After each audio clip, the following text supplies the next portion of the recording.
아멘. 어제 말씀 잘 들으셨겠지만 생뚱맞은 유다 이야기의 결말 부분을 우리 함께 나눠보려고 합니다. 여러분들 사주나 팔자 같은 거 잘 모르시죠? 잘 모르시죠? 3대째 기독교 집안인 저는 그런 거 한 번도 해본 적이 없고 관심도 없어서 잘 모르고, 새벽기도 하신 여러분들도 잘 모른다고 저는 생각을 합니다.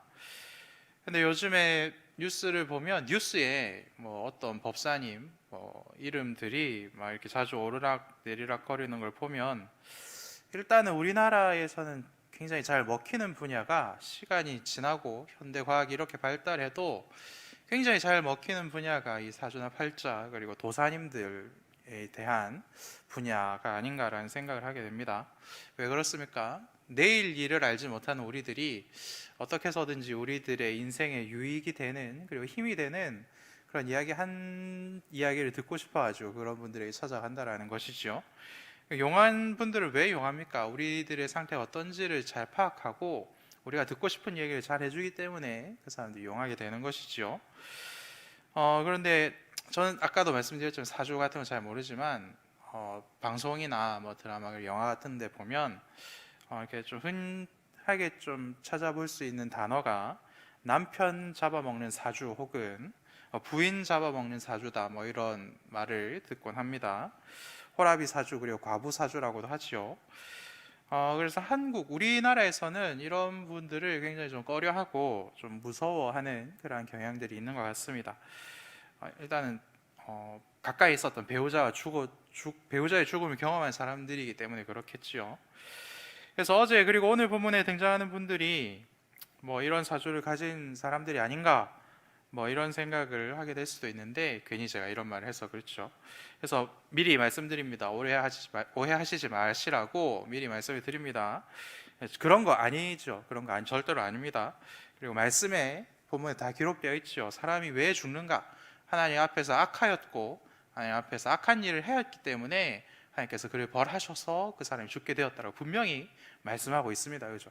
근데 우리는 성경이 그렇게 말씀하고 있어도 우리들의 익숙한 생각과 그리고 우리들의 익숙한 그런 방식대로, 이 유다의 아들들은 사주가 좀 복잡한가 보다, 이렇게 생각을 하곤 합니다. 본문에 등장했던 사람 중에 일찍 죽은 자 오난과 그리고 엘의 공통점은 아까도 말씀드렸죠. 하나님 보시기에 악한 사람들이었다라고 말씀하고 있습니다. 하나님의 뜻을 고의로 어겼기 때문에 하나님께서 그를 벌하셨다라고 말씀하고 있는 것이죠. 그래서 사람이 죽고 사는 일을 우리는 다 헤아릴 수가 없습니다. 그런 사주가 있는 것이 아니라 그런 죄가 있는 것이고, 죄가 있는 곳에 다른 사람들에게 말 못할 그런 시련과 아픔이 있는 것입니다. 그래서 사주 믿고 법사님들 찾아다니시는 분들은 부적도 사고 굿도 하고, 그래서 그렇게 굉장히 많은 헛돈을 쓰시던데, 예수 믿는 사람들은 헛소리 듣는 사주와 그리고 헛돈을 쓸 그런 곳에는 가지 않게 되니 얼마나 감사한 일인지 모르겠습니다. 혹시라도 여전히 교회도 다니시고 법사님들도 찾아다니시는 분들이 있으시다면 마음 다잡으시고 이상한 소리 하는 법사님들 말고 아버지 하나님께로 돌아오시길 바랍니다. 제가 이렇게 동기 전도사님들이랑 동기 목사님들이랑 이야기를 하면서 들었던 이야기 중에, 여전히 그런 곳 끊지 못하시고 결혼 날짜라든지 이름이라든지 여러 가지 일들을 목사님이랑 상의 안 하시고 그런 데 가서 결정하신 분들이 여전히 많이 있다라는 소리를 들어서, 저희 교회는 아니지만 다른 교회 많이 있다는 소리를 들어서 한번 말씀을 드립니다. 오늘 말씀을 보면 선명하게 나타나는 죄 두 가지가 있습니다. 자신에 대해서 숨기지 못했더라도 후대들이, 선조님들이 그런 행동들이 굉장히 부끄럽다면 덮어주고 싶은 마음이 생기는 것이 사실이지 않겠습니까? 굉장히 작은 흠도 이렇게 좀 숨겨주고 싶은데, 입에 올리기 힘든 그런 죄를 우리 할아버지가 지었다라면 말입니다. 그래서 우리나라에서는 노비 집안이었는데 나중에 돈 주고 족보를 샀다, 거의 대부분의 집이 그렇지 않습니까? 그런데 뭐 대부분 그렇다고 해도 이러한 이야기들을 자랑스럽게 하는 집은 잘 없습니다. 그리고 이런 얘기를 해야 되겠다라고 생각도 하지 않지요. 그래서 아들은 알게 되었더라도 손주는 모르게 하는 것이 우리들의 정서의 상황이지 않습니까? 그래서 입단속시키고 그런 말 모르게 하라 하는 게 할아버지의 마음이고, 그리고 그런 것들 알게 되면 이제 또 할아버지의 그런 명예를 지켜주기 위해서 손주들도 자신의 후대들에게 그러한 일들을 하지 않는 것이, 말하지 않는 것이 당연한 것 같습니다. 그런데 성경은 오늘 본문은 며느리와 시아버지가 동침한 일을 굉장히 적나라하게 표현을 하고 있는 것을 볼 수 있습니다. 후대들이 그것을 알게 되었다면 어떻게든지 좀 덮어줘야 될 것 같은데 그 모든 이야기들이 자세히 기록되고 있다는 것이죠. 하나님께서는 왜 이런 이야기들을 가감없이 담고 있는 것입니까? 그런 답이 없고 끔찍하고 추하고 입에 올리기도 그런 남사스러운 그런 더러운 죄에 빠진 너희들이라도, 그 정도 죄를 짓는 너희들이라도, 그리고 그것보다 더한 죄를 짓는 너희들이라도 예수님께서 구원을 못하실 리가 없다라는 것을 알려주시기 위해서 그러한 일들을 기록하고 있는 것이죠. 그리고 너희들의 죄와 죄로 인한 너희들의 시련까지도 하나님은 그것을 다스리시는 분이시고 그것으로 선하게 바꾸어 가실 수 있는 능력이 있으신 분이다. 그렇기 때문에 너희들은 좌절하지 말고 지금이라도 예수님께로 나아오라 라는 말씀을 하고 싶어서 하나님께서는 이러한 말씀들을 빠짐없이 기록하고 있는 것입니다. 오늘 본문에 등장하고 있는 죄보다 더 깊고 누구에게도 말 못한 그런 죄를 품고 살아가고 계시다면 여러분, 예수님의 그것들을 내어놓으실 수 있는 은혜들을 누리시기 바랍니다. 예수님은 그것들도 다 알고 계시고 우리가 예수님께 이야기를 하는 그 순간 괜찮다고 말씀해 주시고, 그 정도까지도 내가 용서해 주기 위해서 십자가에 달려 죽은 것이다라고 여러분들에게 분명히 말씀해 주실 것입니다. 그런 예수님과 하나님을 의지하는 그러한 시간 되시길 바랍니다. 그래서 오늘 본문에 드러나는 두 가지 죄를 우리가 또 살펴보아 우리가 붙들어야 하는 하나님을 깊이 만나는 시간 되길 바랍니다. 먼저 등장하는 죄는 해야 할 일을 외면했던 죄이지요. 유다의 죄입니다. 며느리와 시아버지의 이런 썸씽이라는 동침이라는 남사스러운 일이 벌어진 가장 근본적인 이유는 역시 유다가 며느리 다말에게 그의 셋째 아들 셀라를 남편으로 주지 않은 것 때문이지요. 남편 잡아먹는 사주인 다말에게 셀라가 가면 셀라도 죽을까봐 이제 걱정을 하는 것입니다. 어제 새벽에도 말씀을 나눴지만 이때까지 유다는 하나님만 섬기던 사람이 아니었지요. 그런 믿음이 있었던 사람이 아니었습니다. 이방인과 결혼을 했고 이방 문화에 심취하였던 그런 사람이었습니다. 그래서 사주나 팔자나 그리고 그런 이방 사람들의 문화에 굉장히 익숙한 그런 상태였다라는 것입니다. 그래서 사주나 팔자 같은 것들은 생각하지 않아야 되는데, 그리고 하나님께서 만들어주신 계대결혼 같은 그런 아름다운 그런 문화들을 이제 자신의 가족에 가지고 왔어야 되는데, 한 번은 했는데 이제 두 번째 하기는 겁이 났던 것이죠. 우리처럼 말입니다. 그래서 세 번이나 결혼을 시킬 수는 없었고, 사람의 죽고 사는 문제를 하나님에게서 찾지 않고 사주나 팔자 같은 운명과 같은 세상의 것으로 찾기 시작하니까 그러한 일들을 겪게 되었다라고 하나님은 말씀하고 있는 것이죠. 우리가 인생의 큰 문제를 겪을 때에 그 모든 문제의 근원을 하나님에게서 찾고, 그리고 하나님에게서 해답을 찾아야지 이 모든 것들이 굉장히 빨리 끝나고 깔끔하게 끝납니다. 그런데 이 세상의 것에서 찾고 헛된 법사들의 말에서 그 이야기를 찾다 보면 우리의 삶이 얼마나 피폐해지고 황폐해지는지를 오늘 본문은 우리들에게 잘 나타내는 것이죠. 우리가 말씀을 멀리하고 말씀을 떠나면 너무나도 필연적으로 신자로서 마땅히 해야 될 일들을 멀리하게 되고, 그리고 마땅히 해야 될 일들을 하지 못하게 되는 그러한 죄에 덫에 빠지게 되는 것입니다. 결혼은 뭐 있나, 자기들끼리 좋으면 하는 거지, 이러한 생각이 가득한 시대를 우리는 살아가고 있지 않습니까? 자기들끼리 좋아서 하는 결혼의 실패율이 너무나도 높은 그런 시대를 우리가 살아가고 있지요. 그래서 이제는 돌아온 싱글이라고 이야기하는 돌싱분들이 너무 많으니까 그런 분들 모시고 다시 짝을 찾는 프로그램도 아주 굉장히 큰 이슈가 되는 그러한 시대를 우리가 살아가고 있습니다. 말씀과 기도에 집중해서 우리 다음 세대라도 믿음으로 길러내고 믿음 안에서 결혼하고 자녀를 낳는 복을 우리가 누려야 될 줄로 믿습니다. 그래서 우리들의 생각과 우리들의 삶이 조금씩이라도 이 세상과 다르려고 노력하지 않으면 우리도 그것에 휩쓸리게 된다라는 것이죠. 그런데 여러분, 그럼에도 불구하고 유다가 우리보다 나은 점은 무엇입니까? 26절을 통해 이 모든 일의 원인이 이 끔찍하고 추악하고 더럽고 정말 입에 올리기 남사스러운 이 모든 일이 원인이 자신에게 있다라는 것을 그때 깨닫고 하나님의 말씀을 알았던 유다가 무엇이라고 이야기합니까? 그가 나보다 옳도다라고 고백하는 것을 볼 수 있습니다. 이것은 세상의 이치나 그 땅의 힘의 논리로서 이야기하는 것이 아니죠.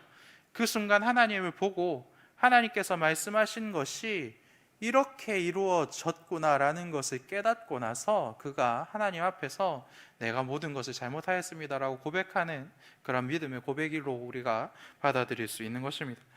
그래서 하나님을 알고 말씀을 아는 사람은 뭐가 옳고 뭐가 그른지를 분별할 줄 아는 사람이지요. 말씀을 읽고 내 삶으로 녹여내서 죄 가운데서도 옳고 그름을 분별해낼 줄 아는 은혜를 누리시길 바랍니다. 그래야지 우리가 잘못한 중에도 우리가 돌아올 수 있는 그러한 저 지점을 만들어낼 수가 있는 것이지요. 두 번째로 발견할 수 있는 죄는 무엇입니까? 해서는 안 되는 일을 하는 죄입니다. 이것은 다말의 죄이지요. 다말은 셀라가 클 때까지만 기다려달라라는 유다의 말을 믿고 하염없이 기다립니다. 그런데 유다는 다말에게 셀라를 줄 생각이 1도 없었지요. 셋째 아들까지 이룰 수 없다고 생각했기 때문입니다. 그런데 여러분, 다말도 보통 사람이 아니죠. 남편을 2번이나 잃었던 적이 있는 그런 사람입니다. 그래서 유다의 머리 위에 있는 것이죠. 양을 치는 자기 시아버지가 양털을 깎으러 에나임에 올라왔을 때 몸을 파는 여인처럼 옷을 입고 그 시아버지를 기다렸고 그녀의 계획대로 다말은 유다의 자손을 낳게 되었습니다. 가족으로 함께 지낸 시간을 통하여서 유다의 그런 약점을 알게 된 것인지 아니면 그 당시 양 치는 일을 하는 사람들이 양털을 깎으러 이렇게 타지러 갈 때에 늘 그렇게 해왔던 일반적인 행동이었는지는 성경은 다 이야기하지 않지만 하지만 다말의 계획은 보란듯이 성공을 하였다라는 것을 성경은 말씀합니다. 하지만 여러분, 우리가 잘 알듯이 이러한 일은 절대로 계획해서도 안 되고 그리고 계획을 하였다고 해도 실행해서는 안 되는 그러한 일이지 않습니까? 시아버지 유다를 찾아가서 이제는 셀라가 다 컸지 않습니까?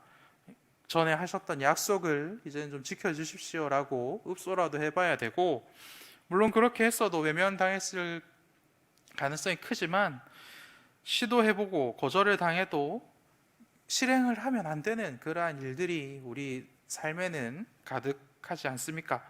우리는 그것을 정도 혹은 인간의 기준이라고 부르고, 성경은 그것을 선악을 알게 하는 나무의 열매를 먹지 말라라는 말씀으로 나타내는 것을 볼 수 있습니다. 아쉽게도 우리 모두는 인간의 정도를 지킬 수 있는 힘이 없지요. 우리 조상 아담과 하와의 범죄함으로 인하여서 그것을 지킬 수 있는 힘을 상실하였습니다. 그래서 우리가 아직은 죄 지을 기회가 없어서 우리 마음속에 있고 우리 생각 속에 있는 그 모든 죄의 계획들을 실행할 기회가 없어서 여기 앉아 있는 것이지, 언제든지 스틀리면 그리고 언제든지 내 뜻대로 안 되면 언제라도 물불 안 가리고 다말처럼 아니면 다말보다 훨씬 더 악한 죄를 지을 수 있는 준비가 이미 완벽하게 되어 있는 존재들이 우리 죄인들의 수준이다라는 것을 여러분들 잊지 마시길 바랍니다. 사랑하는 서울시민교회 성도 여러분, 그러면 우리는 어떻게 해야 되겠습니까? 그렇게 비참한 상황 속에 있고 언제든지 그러한 흉악한 죄를 지을 가능성이 높은 우리들은 어떤 삶을 살아야 되는 것입니까? 사주나 팔자 혹은 용한 도사님이나 운명에 내 인생을 내던지는 그러한 삶을 살아야 되겠습니까?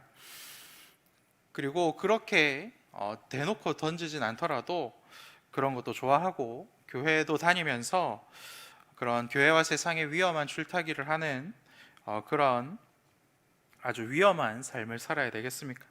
오늘 말씀은 뭐라고 말씀하십니까? 그런 거 다 포기하고 하나님의 자녀답게 살아라 라고 하나님께서 말씀하시지요. 그래서 해야 할 일은 반드시 좀 하고 하지 말아야 될 일은 끝까지 하지 말아라. 너희들이 손해를 보고 억울한 일을 당하고 그 어떤 나쁜 일을 겪게 되더라도 해야 될 일은 끝까지 하지 말아라 라고 하나님께서 말씀하십니다. 누구처럼 말씀입니까? 예수님처럼 말씀이시죠. 이 세상에 예수님보다 억울한 분이 없습니다. 그런데 우리는 그 예수님의 생명을 받은 자들이지요. 그래서 이 땅을 살아가면서 어떤 억울한 일이 닥쳐오고 어떤 말 못할 일이 와도 우리는 끝까지 예수님만 붙들고 그 자리를 지키는 것입니다. 그러면 예수님께서 우리들의 모든 억울함을 풀어주시고, 풀어주지 않더라도 예수님께서 그 모든 것들 다 아시기 때문에 우리는 그것으로 만족할 줄 알고 기뻐할 줄 아는 그런 하늘의 복을 누리며 사는 것이지요. 하나님의 자녀답게 해야 할 일은 하고 하지 말아야 될 일은 결코 하지 않는 그런 은혜들을 누리시기 바랍니다. 이를 위해 오늘 하루도 하나님의 말씀의 인도를 받으시고 기도로 나의 생각과 나의 죄성을 불사르는 연단의 시간을 이 새벽 충분히 가지시기를 축복합니다. 우리가 그런 은혜의 시간을 누리면 유다를 변화시켜 예수님의 할아버지가 되게 하셨던 하나님의 은혜가 우리도 또한 변화시켜 하나님 나라의 놀라운 일꾼이 되게 만들어 주실 줄로 믿습니다. 그런 은혜들을 경험하시는 저와 여러분들 되시기를 간절히 소망합니다. 기도하겠습니다. 하늘에 계신 우리 아버지, 아버지의 이름을 거룩하게 하시며 아버지의 나라가 오게 하시며 아버지의 뜻이 하늘에서와 같이 땅에서도 이루어지게 하소서. 오늘 우리에게 일용할 양식을 주시고 우리가 우리에게 잘못한 사람을 용서하여 준 것 같이 우리 죄를 용서하여 주시고 우리를 시험에 빠지지 않게 하시고 악에서 구하소서. 나라와 권능과 영광이 영원히 아버지의 것입니다. 아멘.